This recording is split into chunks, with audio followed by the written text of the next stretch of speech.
જાગી ગયો, બીજાને જગાડી દીધા।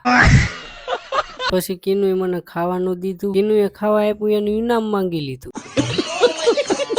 કીનુના વાળ સ્ટ્રેટ કરાવવા જવાના હતા એટલે હરખા કરતી હતી। પાર્લરે આવીને વાળ સ્ટ્રેટ કરવાનું કામ ચાલુ કરી દીધું। વાળ સ્ટ્રેટ કરાવને કા મસ્ત મજાના। તમારે બી પાર્લર નું કાંઈ બી કામ હોય તો અહીંયા આવી જાજો। ને કીનુ બી ત્યાં જ હોય છે। કીનુ કે મારે ગલેલી ખાવી એટલે ગલેલી લઈ લીધી। હારે સેતુડાએ લઈ લીધા, વધારે ખર્ચો થઈ ગયો।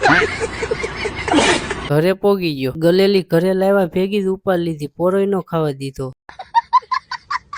નીચે આવીને મારા નાના ભાઈને 5 રૂપિયા આપી દીધા એટલે ગાડી સાફ કરી નાખી। वो अलग ही लेवल का बंदा था। ડોગેશ ભાઈ તો મોટા મોટા સપના જોવે છે। મારા ભાઈ બંને મોંઘી વસ્તુ ખાઈ લીધી એટલે આંગળા હોતે સટી ગયા। दिमाग खराब हो जाएगा, मैं माँ अम्मा बहन पे आ जाऊंगा मैं इनकी।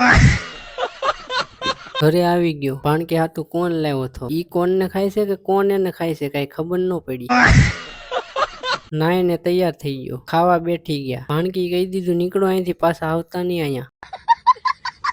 ઉમેશ પાસે પૈસા વધી ગયા એટલે એટીએમ માં પૈસા નાખી દીધા।